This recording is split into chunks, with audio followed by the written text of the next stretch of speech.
Into a Wider Galaxy, Part 106, Love and Longing. Not exactly hidden. He had altered his appearance after his new friends had decided to seek him out a little more exuberantly than normal, so he had modified his appearance a bit, and now he looked like he was touching his 50s and clearly had very different ancestors. Looking more subtlety Chinese than Japanese, he gets some distance and starts reading up on things. He has a plan. The first step of that plan is the sort of thing that many who study the ninja struggle to understand, but one must be a full and proper shinobi to actually see the fullness of its use, or a functional brain that has not been pickled in an unending deluge of alcohol and drugs. He gets to a portal that brings him close to his target and grins at what he sees. A dark copse of trees and mosses. They are numerous shades darker than their surrounding vegetation. Exactly what he's been looking for. He had read up on things on his way here and knew what to look for. He walks up to the copse and can feel its spiritual eyes upon him already. He smiles at that. So, very, very interesting. And such a powerful ally that his beautiful grandson has made. 5 more steps, and his palm is upon the trunk. "Oh, you wish to enter?" he asks as he feels the forest more or less knock on the door of his mind. But it does not force its way in. Perhaps later I have an important lesson to teach my beloved grandson and his fellows. I will bring them and you no harm, and then after we have all had a laugh, we will learn of one another. The entity feels enormous, as if he were a fly upon a leaf upon the branch of a tree that reaches into the very heavens themselves. There is amusement and approval. It appreciates strength, appreciates his loyalty, and will allow him to do this. It is impossibly ancient, incredibly wise and patient, beyond anything short of an entire world or a star. It was there when the people of this world were turtles that spat sparks at each other. It bore witness to them shedding their shells and growing wiser and skilled in many arts. Oh yes, when he makes a bond with this entity, he will learn so much. The Koga, hidden beneath the boughs of the dark forest, perhaps a unified name for your adopted sons and daughters? Even those who do not bear the mantle of sorcerer, he whispers. The forest approves. He nods.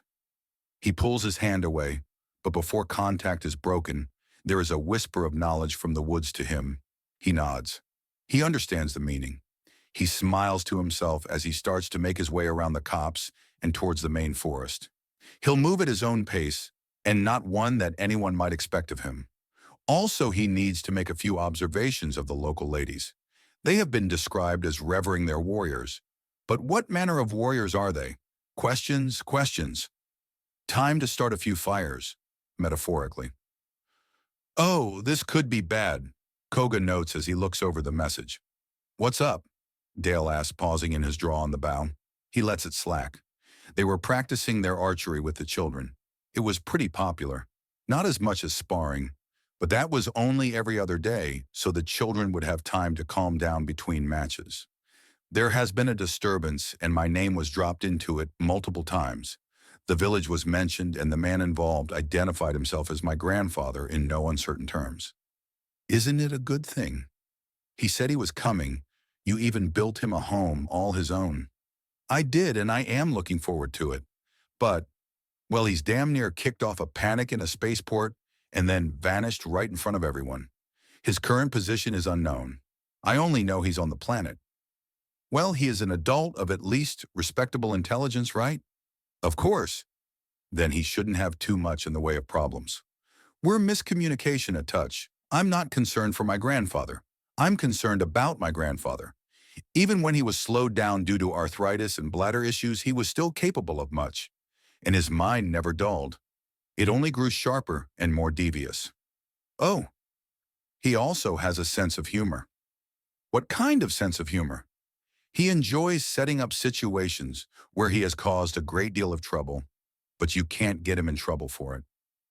Such as kicking off a panic by him honestly stating he wants to talk to sorcerers and not elaborating that he's on good terms with them, or likely to become one himself. Dale notes, exactly. Is he going to be a bad influence on the kids? He has limits. Children, the innocent, animals. Basically, if you're somehow not able to swear him out, take a swipe at him or easily clean up whatever mess he makes. He's not going to make the mess. But how he comes to that judgment isn't something he's taught me yet. You've seen him do some absolutely disrespectful things, haven't you? There was a priest, an arrogant priest. Priests are supposed to be humble, gracious, and courteous. This one thought himself better than others, more in tune with nature's and the way of the kami. I was 7 years old when this happened. This arrogant priest thought himself above reproach, and when my younger sister started to fuss, he threw our offering away from a shrine, a horribly disrespectful thing to do. Within the hour, grandfather had sabotaged nearly a dozen differing implements that priest in question favored, turning a simple ceremony into a humiliating exposure of the man's own inattentiveness to his peers and the entire community. What happened to the priest? He left for a different shrine, and I never saw him again. As a child, I thought the man faded away entirely in shame. Isn't it like massively disrespectful to tamper with the tools of a priest, even if the priest themselves is a tool? Dale asks. Grandfather replaced the things he damaged and made an extra large offering, followed by serving the shrine by repainting the torii gates. He explained it as having no disregard for the spirits, but needing to see an arrogant priest humbled. Well, things are going to be interesting around here then. Says the sorcerer super soldier on an alien world trying to cure the ancient hate of two families by uniting them beneath the boughs of a forest that is openly watching from every branch and mote of moss. Dike says, and Dale chuckles. Point taken. Dale says he then turns back, draws back the bow, and for a moment the whole of reality is no longer there for him. There is only the target, the arrow, and the ever-shortening space between them. The bullseye grows to the size of a castle, and so close that it's not even a finger's width away from the point of his arrow. He lets go, and everything snaps back into place. He split his last shot. He draws, focuses again. Everything falls into place even faster. He releases. He split his arrow once more. He turns to Daiki.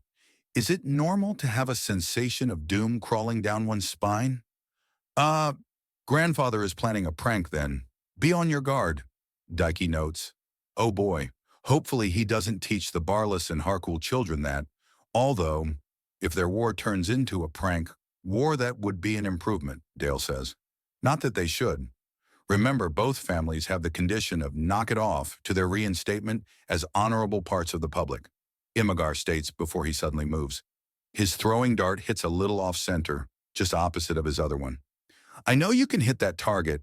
What are you up to? Dale asks the man, who nods, and he runs a hand over his bleached cornrows before suddenly having a handful of darts. A quick movement, and the impel the target in a crescent underneath the other two darts. You need to rotate that about 90 degrees. Working on it, Imagar states.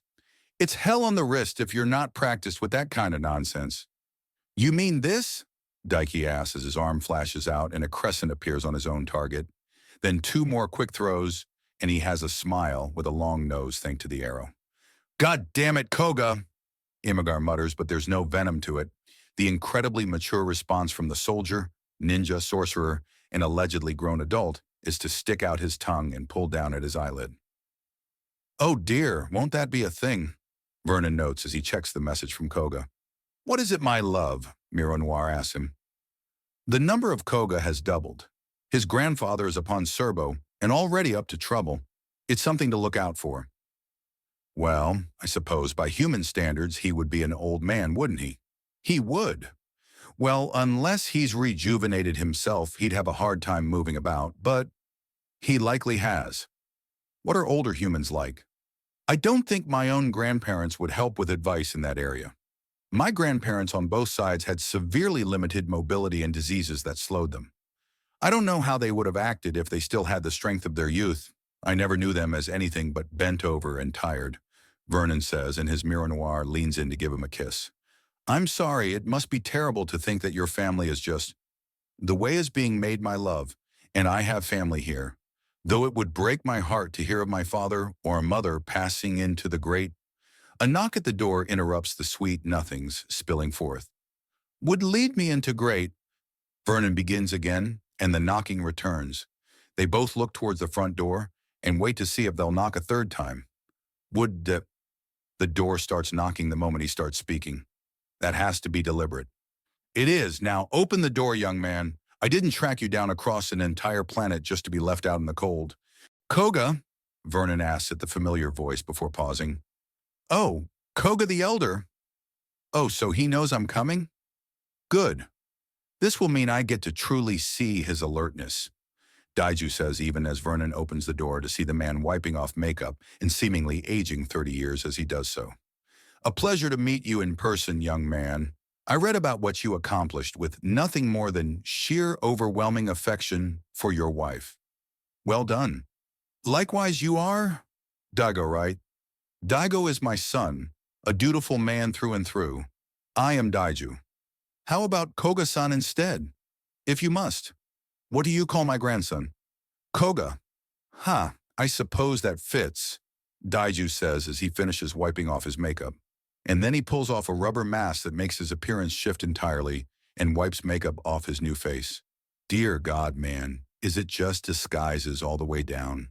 Yes, even your actual face. Especially my actual face, Daiju remarks. Koga-san, that's infuriating. I know. Do you want something? I'm testing the Dark Forest connection. You're connected and so is he. So if he's being very aware of me, then he should know I'm speaking to you. But as he hasn't shown himself, he could be on his way.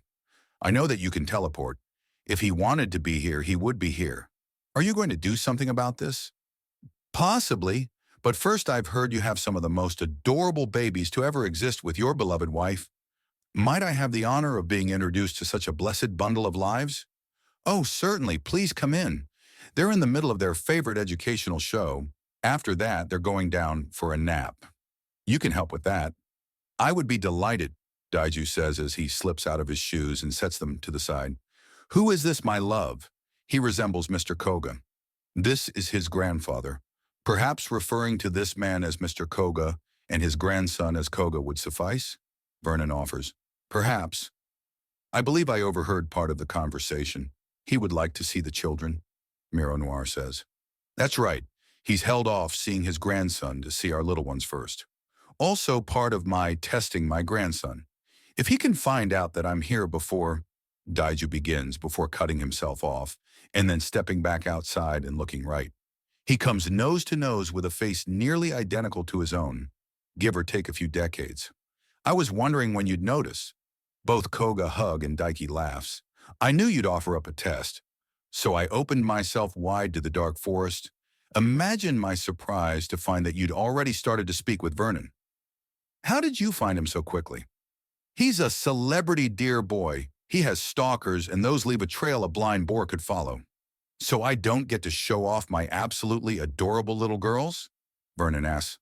Of course you do. I'll just be having my adorable grandson with me as you show me your adorable daughters. Nothing but proud parents and their families here, Daiju says happily. Already making friends? Daiki asks. They're even more useful than enemies, Daiju confirms.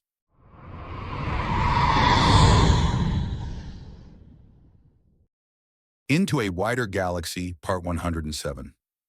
Love and longing, not exactly hidden. Oh, goodness me, they're such energetic little things, and so young for it, too. Axiom is quite the marvel, but it must make nap time even more of a struggle. Less than you think, Vernon says. They like spitting sparks on occasion, and that tires them out. Ah, yes, the fire. Tell me, is it warfire? Oh no, warfire has to be learned, Miro Noir says. It was developed because, for all that, apuks spew fire with ease. We're also nigh immune. In battling each other, our most comfortable weapon was proving thoroughly useless. So we refined it. Ah, like how humans went from throwing rocks to launching arrows, or going from whacking each other with sticks to knives and swords, Daiju notes happily. And humans can use it too? Anyone can wield warfire, but only the most prepared or those blessed in ways similar to the apuk can wield it without being burnt. Even canidors get the pads of their hands, their lips and eyes roasted by the sheer intensity of even the lightest of warfire, even if their miraculous fur withstands it. Miro Noir answers. All armor has gaps, Daiju states. Thankfully, the woods is well used to warfire, and it extends its protection to us. Daiki notes. Yes, I wanted to ask about that. How does a forest learn to eat flame? It thought many a time, considered and then came to the conclusion that sunlight was firelight. If sunlight could feed it, then so could firelight. And if firelight could feed it, why not the heat as well? Why not all parts of it? Daiki answers even as Fiona Noir decides his finger looks tasty and starts to try and bite him. He lets it happen. She has a couple sharp little teeth, but unless she decides to use Axiom, she's not going to do more than pinch. She also stops nearly right away as she clearly doesn't like the taste. Not everyone likes Japanese cuisine. So I think I'd like to see warfire in action. Certainly, it has been at least a day since we last sparred, hasn't it, my love? Vernon asks Miro Noir, who hums in thought as she gently places down one of her daughters. It has been a whole day, hasn't it? Far too long, Miro Noir asks, and Vernon smiles. Blade and flame? He asks. If you're ready to lose my love. My dear, a spar with you has no losers, for I have seen the beauty of your war face once more, Vernon says. Oh, Vernon, she gushes. My Miro Noir, he gushes right back. Daiju looks from one smitten party to the other with a single arched eyebrow, before giving his grandson a mildly incredulous look. Daiki simply huffs a sigh, easily saying that this is a regular and irritating thing. The happy couple has progressed to nuzzling up against each other, whispering the other's name, and progressing to a light kissing before the fussing of their babies finally pulls them apart. They move through, and soon enough, all 8 lacy-dressed little girls are napping in their cribs, and all the guests are being led outside as training warblades are retrieved. Shall we have a wager, my dear? Vernon asks as they both take up positions in a small dueling ring in the backyard. Oh, what were you thinking, my love? Miro Noir asks. Oh, nothing arduous, just who gets to decide how we finish the day. We have yet to decide on dinner or after dinner after all, Vernon says, and Miro Noir smiles. Very well, my dear, foisting the responsibility of deciding dinner and after-dinner entertainment on my like that. Shame on you. Miro Noir chides to taunts him as both Koga men take a seat on the back porch. The elder silently snickering at the interactions and the younger sighing in mild frustration. You haven't won yet, my love, Vernon states as he tosses Miro Noir the massive Tray 9 blade and takes a one-handed dueling stance with the sword roughly the size of a surfboard with triangles sticking out the sides to saw through the hides of leviathans. Miro Noir lightly taps her blade against his, and they draw back into a formal bow. Are they always this soppy? Daiju whisper asks Daiki. They're either simpering over each other or deadly serious. Neither of them have any other way to be any longer. Daiki confirms, and Daiju laughs in the back of his through. Oh, trust me, grandfather, the amusement wears off after a short while. As useful as they are, they can be tiresome. 5 ways they're useful right now, Daiju states, and Daiki rolls his eyes. Connections, distractions, combat prowess, confusion, and chaos. I'm not sure distractions, chaos, and confusion are all that different. In fact, I'm counting all 3 of those as one thing, meaning I still need 2 more uses. Daiju chides Daiki, who shoves him a bit. Vernon is also a skilled transmuter, capable of transforming any one thing into any other, invaluable for supply and forgeries. Miro Noir has official authority. Very good. It took you a bit to get them all, though. Daiju notes and gets another shove from Daiki as the war blades ring out against each other. Vernon and Miro Noir are both moving quickly in a dodging, swinging, and parrying dance of swords and bodies, and the occasional kiss on the cheek or hand, if their wrestling for control drew them close, or a blade lock stilled them. Are they more flirting or fighting? Honestly, they work their endless cascade of sweet nothings into everything they do, grandfather. It's quite the spectacle. Surely not everything. I witnessed Vernon apologize for being away from his beloved when he returned from the bathroom. They're hopeless, Daiki says, and Daiju struggles good and hard to contain his amusement. It'll wear thin in short order. Only if you're foolish enough to stay in it without end. It's just the same show every time, with reruns. It's insane. You've been around them long enough for their routines to repeat? There's your mistake, my grandson. Smaller doses. Daiju states as the spar shifts and twists as Miro Noir starts expertly using the spines on her warblade to start tossing Vernon around. He's quick and skilled, but his technique is lacking the sheer breadth of experience his wife has. It's already over, but for the final few strokes. I thought we were going to see some warfire, Daiju calls out to them, and both pause to look at him, then seem to be rather sheepish for a moment. Apologies, I forgot we were being watched. I couldn't look away from my beloved Miro Noir, Vernon confesses. Oh, Vernon, my Miro Noir. And there they go, Daiki remarks, and Daiju starts applauding. This grabs the attention of both love-struck fools. While an impressive display of devotion, perhaps we can see the warfire now? Please? Daiju asks, and there's a pause. A match of fire, Miro Noir asks. Yes, but first we need to have our watcher there back off a bit. The house is protected, I am protected, and Koga is protected, but his grandfather isn't. Oh, please, young man, just call me Koga. It suits me, Daiju says with a smirk. Daiki gives him a reproving look he chuckles at. Right, well, Koga-san. Vernon emphasizes the honorific, and Daiju huffs in amusement. If you would please back off a touch so we don't accidentally hurt you. You're not attuned to the dark forest yet, and I can tell you don't have an unwanted brand. How do you know? It could simply be under my clothing. The brand disrupts axiom flow around it, and if hidden, there's a distinct patch that always moves in the same pattern, which is almost as obvious if you know what to look for. You have neither in your axiom presence, Vernon says. Really, what else can you tell? That you've focused on your organs, bones, and muscles for rejuvenation with only a slight amount of attention to your nervous system and skin. The nervous system is likely due to caution, but the skin is likely a disguise, hiding the fact that you're probably closer to your early 30s than the mid-60s you look like. And you can tell that. I am an adept. I am paying very, very close attention to the axiom around me at all times, Vernon says. I can tell many things that I simply don't voice. Such as, you have quite the list of things in that axiom pouch around your ankle. Why are the weapons so low? It would make them harder to reach if you need them in a hurry.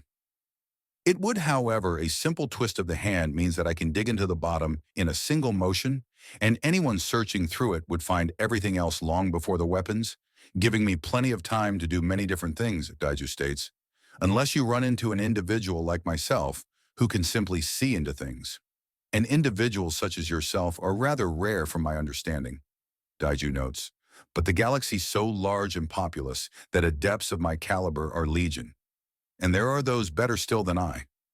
Oh, darling, you are in a league all your own. My love, I am still not so potent as that. With how little training you have had, so little time to practice and grow stronger, to do so much in so little time, you are one of the greatest of the great, Miro Noir assures him. Oh, my love. Oh, Vernon. Daiju doesn't interrupt this time and simply checks the time to see how long these two are willing to distract themselves with someone else right there. The answer is 6 minutes and 45 seconds. Oh, right, you two. Are we interrupting? Reality is interrupting my Miro Noir time. And what time is that? All time. Vernon answers and Miro Noir giggles. Beloved, be nice. We fit to make time for the rest of existence after all. If you insist, Vernon says, and Daiju laughs. Oh, if you two fools were alive during the Shogunate era, then every little girl in Japan would dream of having her own Vernon, Daiju remarks. Still, I believe I was promised a warfire demonstration. Right, safe distance, please. Vernon states as he shoos Daiju back a bit, and he quickly retreats to the side of the house to lean against it. I suppose it will do, Koga. Please be ready to cover Koga-san if the heat grows too much for him. Don't worry, I know, Daiki says as he stands next to his grandfather. Well then, my love, a show then? For our guest? Vernon asks. On 3, beloved, Miro Noir says. 1, Vernon begins. 2, Miro Noir continues. 3. They both finish, and Daiju is nearly blinded by the sheer light, even as the raw heat of the flame hits him like a runaway train. Something coils around him, and he is cooled instantly, finding himself in the grasp of vines from the dark forest. Bright green fire, with a rare fleck of white it twisting and lashing into each other, from both Vernon and Mironoir, as both of them try to sweep the flames over each other, but expertly part, deflect, and block with their own flames. Their movements are more akin to a dance than martial arts as they shift and move to direct the fire with kinetic force. Some cartoons got rather popular off the Dauntless. Younger Apuk and a lot of the older generation both like the idea of firebending, to dance and punch fire into being rather than simply call and breathe it, Daiki states as Daiju quickly scans the fact that everything but his eyes are completely covered, and he nods. Somehow cool to the point he's starting to feel a touch cold, despite the twisting tornado of hungry fire being wrestled with between Vernon and Mironoir. Daiki's clothes are outright smoking at this point, before vines start intertwining with his clothing to protect him. The duel of fire is almost impossible to keep track of until suddenly the fire shatters and disperses. Along the fences, Daiju can see glowing markings, clearly in place to contain the sheer force of the heat these people can bring to bear. The grass beneath them is even darker than before, somehow healthier, hardier, and stronger thanks to the sheer screaming heat that had been brought to bear. Well, that was no normal fire, Daiju says as Daiki removes the vines from around him. He has an enormous smile. And sorcerers are just immune. Somewhat. A sorcerer's body isn't any more heat-resistant than another member of their species, but the dark forest watches out for us, and it devours the heat, so it keeps us safe and gets a lovely snack in the process. A good friend to have, Daiju notes, as he notes that Vernon has technically lost but is being cuddled by his wife, so it looks like he's winning either way. So I take it the lady won? She did, Daiki states, and for my claim, I want my husband to surprise me as delightfully as he can for dinner and after-dinner activities. Oh, beloved, you shall remember this night for years to come, Vernon vows. Oh, Vernon, and we've lost them again, Daiki notes.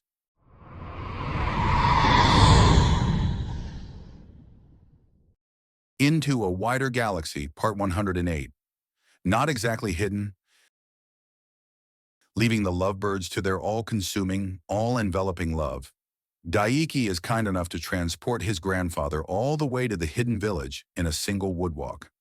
You forgot something, Daiju notes as they arrive in a lovely house with a ladder leading to the next level up.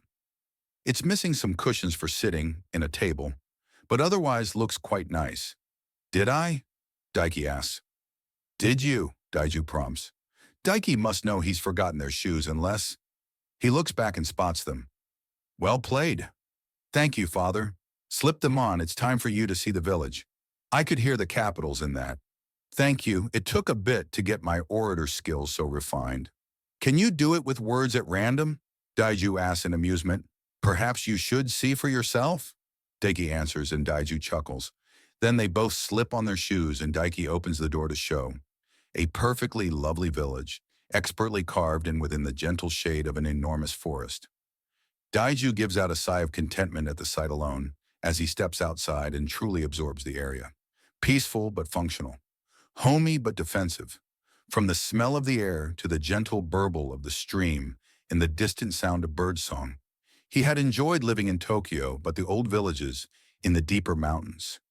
He had grown up on their stories so thoroughly that he had pined for them his whole life. And now he had come home, possibly for the first time. Daiki stands beside him, and he puts a hand on his grandson's shoulder. You have done me proud. It's beautiful. Thank you, grandfather, Daiki says before sniffing the air. Smell that?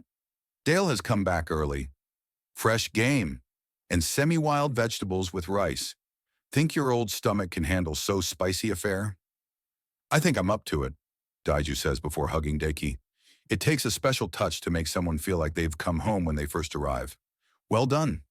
Thank you. Now Paratax is the local equivalent of boar. Couple that with some roasted carrot like tubers, some rice, and a roasted sweet potato that's bright yellow. All fire-kissed. What does that sound like? A meal, Daiju says as he starts following his grandson through the village. The door closes behind them, and he can feel the gaze of the forest kami upon them.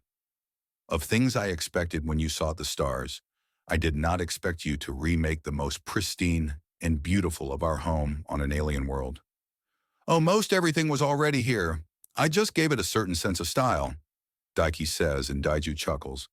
As they approach the source of the scent, they hear the sound of a whetstone over a blade and some hushed conversation. Bernard and Dale are at the grill and both turn, offer a wave, and then go back to what they were doing. They're all completely aware. Good, Daiju notes as they walk up. Koga, Koga.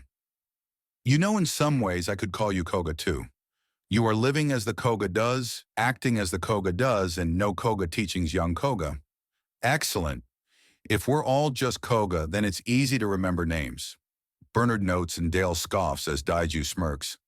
Now, as for the real question, old man Koga, you more a rib man, a loin man, a shoulder man, or a shank man? Looking at him, thighs, Dale asks as he finishes sharpening his knives and starts to peel out bits of meat with expert precision. He passes them to Bernard, who then starts grilling. Loin will be quite nice. Are these paratak common?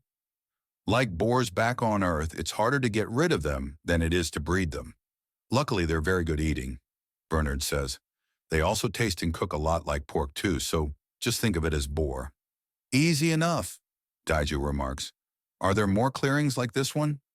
There is an entire mountain range beneath the dark forest. This is just one of many plateaus.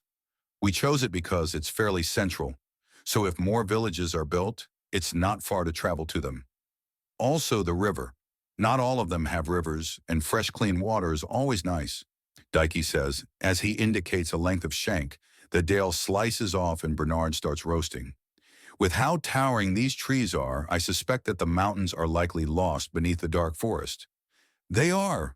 We are upon the largest of them, but many smaller mountains are devoured beneath the green sea. Green sea? Oh, leaves as far as the eye can see would be a green sea, would it not? Daiju notes. Still, Mr. Koga and Mr. Koga, what do you think I and Koga should see? Heh.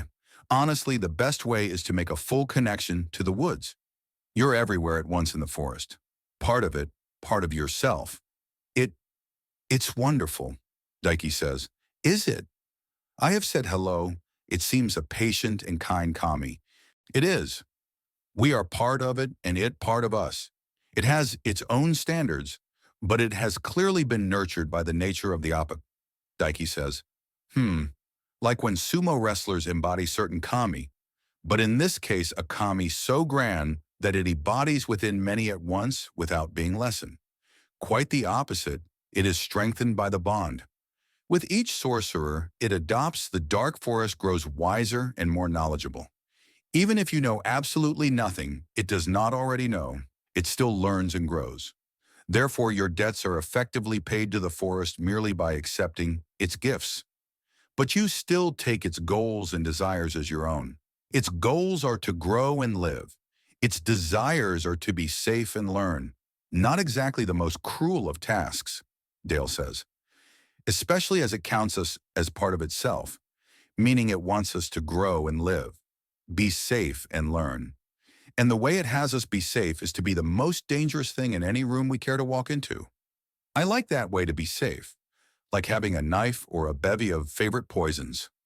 Speaking, there are some berries, fungus, flowers, and a species of bird you need to watch out for. The bird eats from the berries and fungus, and it's a contact poison in the feathers, Daiki says. If you see purple thorn flowers with glistening stems, do not get close. It's the deadliest poison in the forest. Very dangerous stuff. Really, what's it called? It has several names. Chillwort. The Empress's last gasp and silverthorn are the most well-known, but the flower is so hyper-lethal that it's been documented and lost to time over and over again, gaining new names each time. Really, how dangerous is it? A contact poison on the stem, one that easily catches fire and turns into a gas that can shut down entire bodily functions in seconds. And the Apuka are natural fire breathers, who are fire resistant, so if there's, say, a clear poison on their skin, They try to burn it off, which spreads the poison. Oh, that is an evil thing. I want it, Daiju says. Grandfather. Daiki says, what? A purple flower that glistens in the sunlight. It will look wonderful next to the higanbana and kuazuimo. You brought the seeds of poisonous plants. Just the ones I know you didn't. What else? Apple seeds, plum, tomato. There's poison in a great many different plants, dear grandson. Just not the parts we usually eat. I'm sorry, what plants has he brought? Red spider lily and night-scented lily. Parts of both plants are deadly poisonous. And only one of them has a fearsome reputation. Good for sending a message, Daiju states. The other is the more hidden treat that people don't recognize until it's too late. You're putting a fence around your garden to keep the children out. Of course. Good. And the chillwort stays away from the village. It can kill with a touch, so some silly little goober stumbling and getting a handful is not going to happen. Dale states in no uncertain terms. Protective, aren't we? Very. If your need to have a garden of nightmares hurts these children, I will beat the forest for making you pay for it. Dale says before slicing off a piece of paratek. And I'm a skilled butcher and hunter. Daiju merely smiles. I like you already, Mr. Dale. Fear not, I will not only be growing the more dangerous plants well away from the village, but I will be explaining to each and every child, individually if I must, why my plants are not to be eaten under any circumstances, and why even touching them is a bad idea. Good, good, I apologize for the threat, but no need. I love that passion. Those that fiercely defend the home are always needed, so the fools who go out running missions have something to return to. Daiju states before his paratak loin is finished and placed on a plate. A big spoonful of rice, slightly charred carrots with a honey glaze, and a steaming alien yam are all on there as well. Chop sticks out and he samples the rice first. Perfectly fluffy and amazingly well clumped. Oh, I am going to love it here. Are you sure this isn't heaven? Daiju asks. Grandfather. What? It's a legitimate question at this point. The life I dreamed of having, but wouldn't harm my family to achieve, my youth restored, my skills valued, a beautiful land with delicious food and purpose aplenty, Daiju says before a carrot is nibbled on next. He nods as the sweetness and savoriness fills his senses. Oh, I need to sit before I fall down. This is too good. So you like it here then? Daiki asks impishly. Love it. Ready for all of eternity. Oh, stop the drama, grandfather, Daiki states as Daiju takes a seat on a nearby stone. I'm glad you're happy here, but this is just the beginning. We grow stronger, we grow wiser, we grow. Yes, we do, Daiju says before chuckling and taking a nibble of the paratek loin. Delicious, could use some soya sauce, but delicious all the same. He puts the meal to the side and looks upward, feeling the mighty weight of the forest even through the moss on the stone he sits upon. All right, I embrace you, Okami. I am home. The forest enters him, and he enters the forest. He can feel the wind rushing through his branches as he is also in his youth, listening to his own grandfather teach him. Birds flit through his canopies and water flows through his streams, even as his father goes to war with the foolish gaijin of the West. Great beasts root through his roots, even as those same roots reach deep below to slowly crack and crumble stone. The emperor has surrendered. It is both an act of incredible wisdom and utter betrayal. Something within him is broken, but he does not understand. He is too young. He has many, many children, taken in from the peoples around. Most breathe fire, but the ones who do not have a fire blazing within, just as bright. He has clung to the ways of his grandfather and is a father now himself. He is in service to his people, using the old ways in a new age. He is tested and at times found wanting against the wit and wisdom of the gaijin. He learns to respect them. His children are hurting. Many have been hurt. So he moves to strengthen them. Strengthen the whole. They are all stronger together, as mighty as they are wise. He is humbled, but has never been prouder. His son has found a wife, and it seemed only the other day his son was barely walking. He has missed so much of his son's life, but his son has done so well. He is humbled, but he is proud. He is young, but already ancient. Turtles are making new strange sounds at each other and spitting sparks. One comes close and joins with him. It is friendly. It is safe. But it must learn how to defend itself from the sparks. They might cause harm. He is an ancient now. The years of service has given him many benefits, but the young do not fully recognize his value any longer. It matters not. He has his family, and he has spent too long neglecting it. His time remaining is for them now. He is ancient, and he is unsure. In the dark of night, followed by fire and rage, a child has fled into his presence. The soul is flickering, fearful and alone. Its mind is too strong to simply be a part of the greater self. But it needs help. The boy needs help. Spirit to spirit, an offer of help is sent and accepted. The first sorcerer is, the newest sorcerer is, Koga Daiju, father, grandfather, ninja, government agent, patriot, and now sorcerer, opens his eyes. He is one with the dark forest, and it is one with him.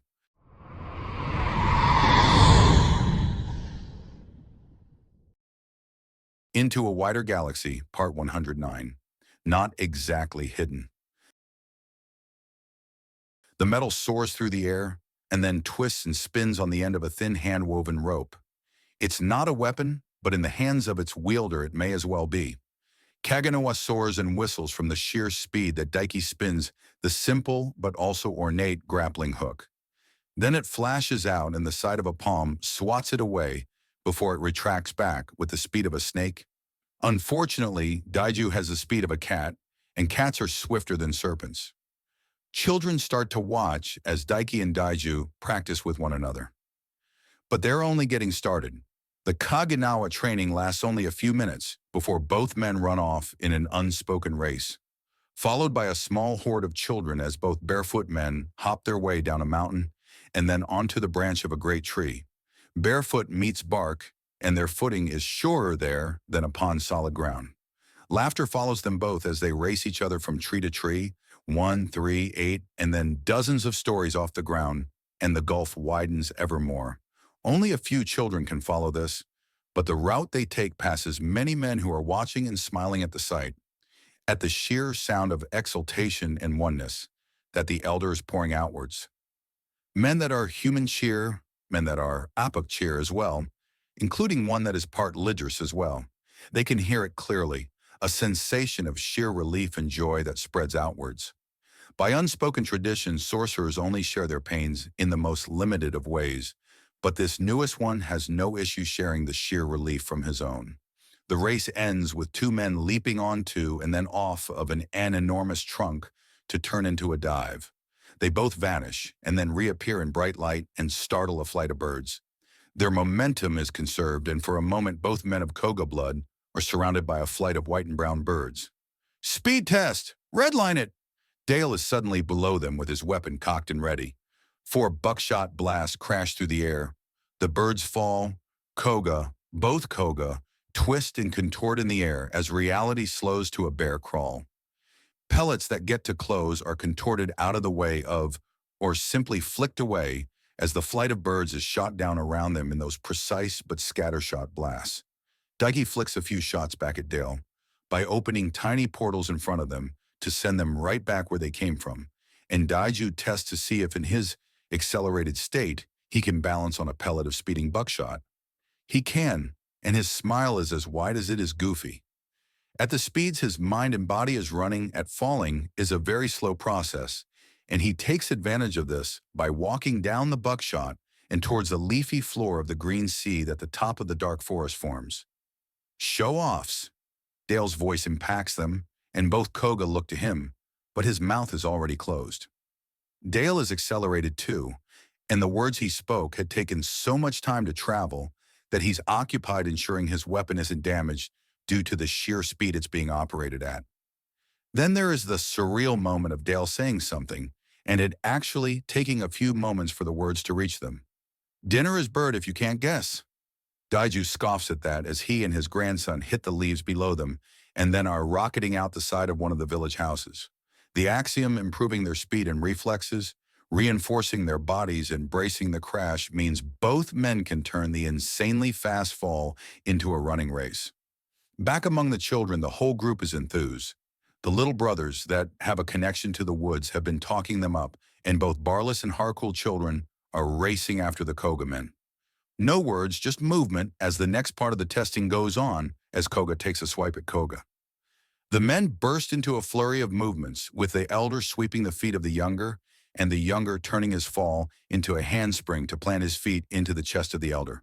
The children are egging them on as the martial arts progress well past any one style and ends with Koga tossing Koga.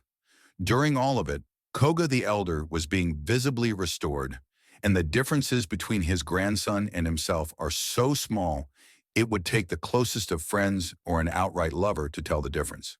"Who's who?" one of the kids calls out. "Who indeed?" Koga-san asks in an amused tone.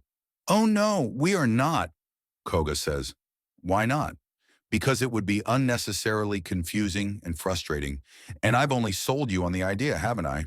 "You skills in persuasion ever increase my grandson," Koga-san says with glee before flipping him and putting him into a hold. "I think I win." He catches a fist just below the ribs and staggers back. Koga stands up and cracks his neck. "You may be the better ninja, but I am the soldier. The supremely well-trained soldier. In a straight fight, I win," Koga states. "Good thing a ninja never fights straight," Koga-san notes as he throws down a smoke bomb, and the area is covered in a thick white cloud. The children cheer as they can see only the vaguest outline of both men as they go back and forth in even more aggressive combat before Koga-san is sent flying out of the cloud. He turns it into a flip and lands well before rushing back in, only to be intercepted by Koga with a knee to the ribs. Bones snap and Koga-san is driven to the ground. Then he's helped up, and a hand-working axiom in its healing aspect is on his chest to knit his bones back together after ensuring they were all in their proper place. "I see I need to get back into shape," Koga-san notes as he pats his formerly cracked ribs and finds only the memory of pain. "Very well done, my grandson. You are a formidable warrior indeed." "Thank you. Now, can you show us that?" one of the children demands, and that opens the floodgates to all the children asking about the smoke. How that happened? No one sensed any axiom, and it looks so cool. Well, certainly. That trick was an axiom. It was chemistry. A fun toy that no one expects until it's already too late. It's called a smoke bomb. The really easy ones aren't the best, but they can surprise anyone and give you time to do all kinds of fun things. Who wants to learn how to make them? The answer to that question is a roar of approval. Within the hour, everyone is set up to make some improvised smoke bombs from some things in the forest, with Koga rushing out to grab supplies for the children to then dry, burn, or grind down as appropriate for use in the formula. It keeps them all nice and happily working together for 3 hours as the children not only learn how to make very basic smoke bombs, but the process of basic grinding things down with pestle and mortar. That is a very useful trick, Koga-san notes as Bernard shows off his skill at stone shaping by just taking a large rock, scooping away all the parts that aren't the kind of bowl he wants, and then crushing the remaining stone into a grinding pestle. "It is. That's why I practiced with it," Bernard says as hands the little Harkle child her new grinding bowl and pestle. "By the way, do you know if it's still called a pestle and mortar if the grinding bowl is of such a different shape?" "I think it is. A mortar is merely a strong bowl you grind things in, with a pestle being the tool you use. It doesn't matter what shape the bowl is or what things are made of, so long as they work. A rock with an indent and another rock can be pestle and mortar," Koga-san says, and Bernard nods. "Right, makes sense. Still smoke bombs for the kids. We spoil them. My brothers and I made do with relatively straight sticks and sword fighting with them all day. And I'm sure you had to go uphill both ways and through a snowstorm to get them," Koga-san notes. "Hey, you're the old man. You do the old man jokes. I make fun of them, not the other way around." Bernard protests and Koga-san merely laughs in return. "This village is going to have so much smoke they'll think we've somehow caught fire from the satellites watching us," Vernon says as he arrives, having somehow, inexplicably, torn himself away from his wife. "You're up to date. I listened to the forest. Glad to have you with us. Does this mean we'll be doing ninja missions under Archega?" "Perhaps. Right now is the focus on training the genin and making sure they have their future set out and straight," Koga-san states. "So are we carving faces in the mountain?" "No, that was just Absurd. Koga-san notes. Oh, I don't know. I think our faces in 50-meter-tall statues would look good, just glaring down at the village like massive death lasers are about to shoot out of the eyes. Incidentally, I just thought of a potential defensive emplacement. Koga notes. Grandson, I will not condone or tolerate a giant statue of my head with laser eyes looming over the village. That's absurd. Is it?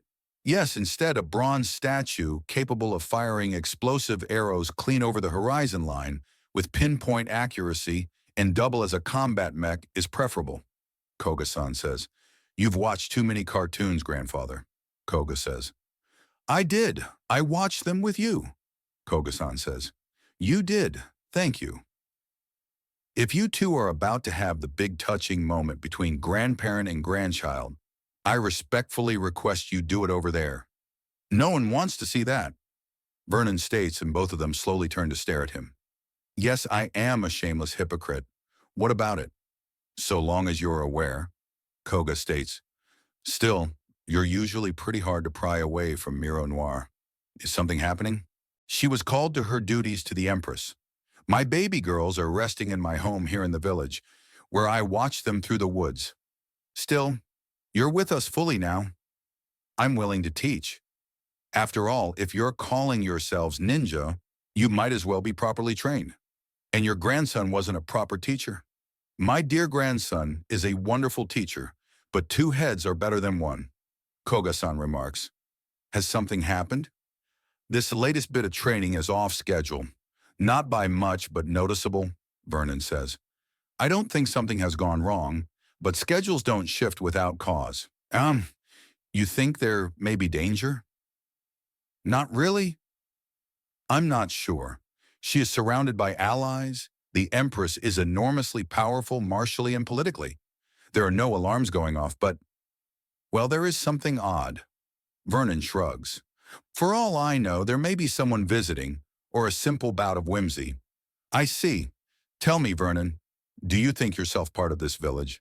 Yes. Then I have your first mission. You are to discover the reason for this sudden shift in schedule. Koga-san orders him, and Vernon blinks. Is there any limits on this? None whatsoever. I want to see what you... Koga-san begins, and Vernon is gone.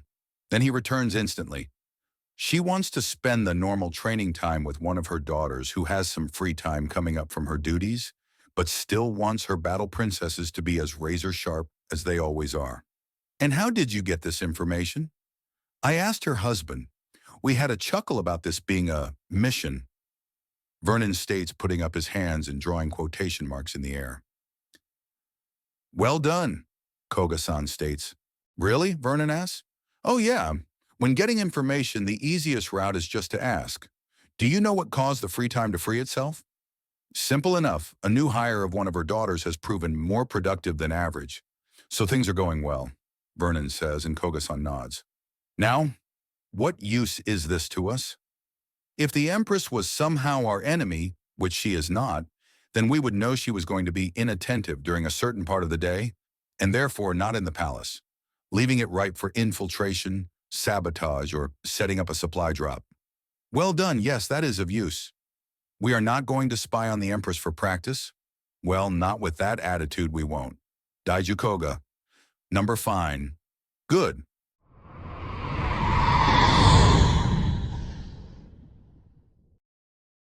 Into a Wider Galaxy, Part 110.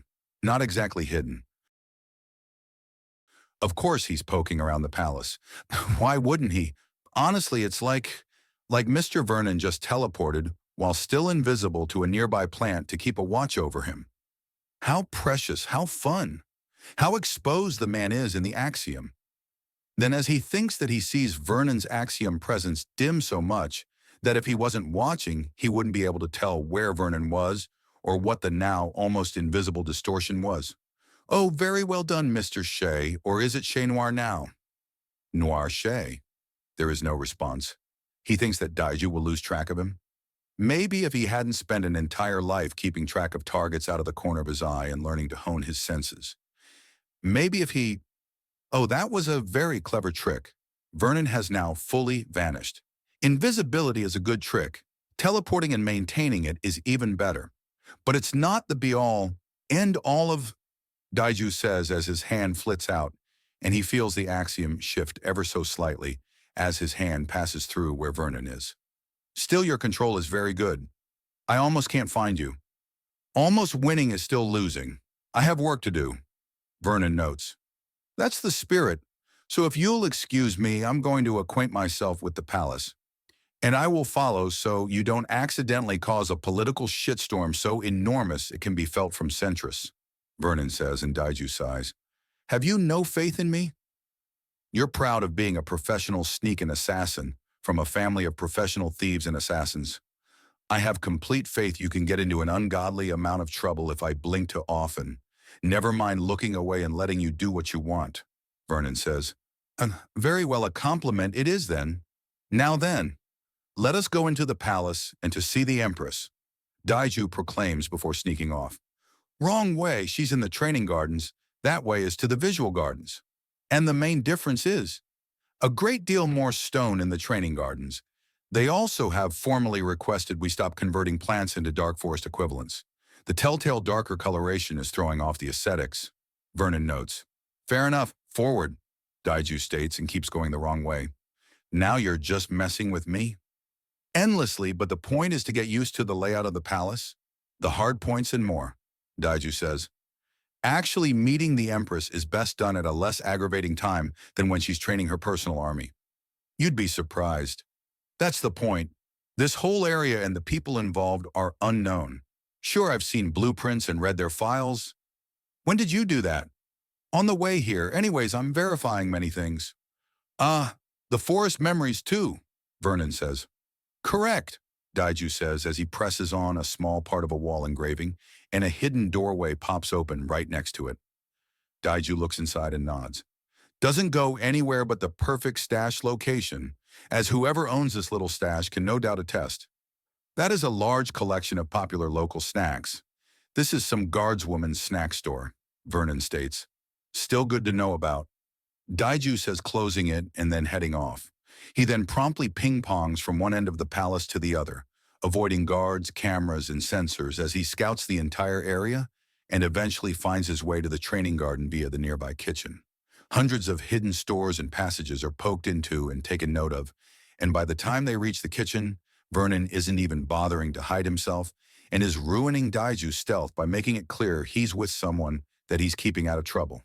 Then as they enter the rear garden, Vernon has bribed a few members of the kitchen staff to let him whip up something quick and tasty for his wife so he can bring her a little snack. Greetings, Empress. I hope you don't mind that I have a little something here for my beloved Mirror Noir. I'm far from opposed so long as you don't interrupt her training duel. And will that member of the Koga family be introducing himself, or will I be guessing? The Empress asks. I could, but then I wouldn't have the pleasure of hearing your guesswork, Daiju states. Well, you were spotted on the cloaked cameras, especially when Vernon here called you out, and you clearly have the same general look of young Koga, but I'll wager you're older. You have an easier grace about you and less of a forceful presence. Not as much a physical combatant, but no slouch in battle. And from what I know about his family, that would place you as his elderly grandfather, Koga Daiju, yes? Very well reasoned, Daiju says. Tell me something, though. Are you aware of the implications of a hidden village? The history behind such? I am one of the people who can accurately say your history isn't that long, and to me, it really isn't. Still, I do know what ninjas are. Scouts, spies, messengers, and at times thieves and killers. Mercenaries in the employ of their masters during a massive civil war in the past that were skilled enough to convince their fellows that they had axiom abilities, despite living in the null of cruel space. Then you're aware that when not engaged in a war, your people traditionally are low-rank farmers and otherwise peaceful? I do. I also know your natural reverence for nature and the discipline in which you carry themselves marries well with your natural tendencies and my needs.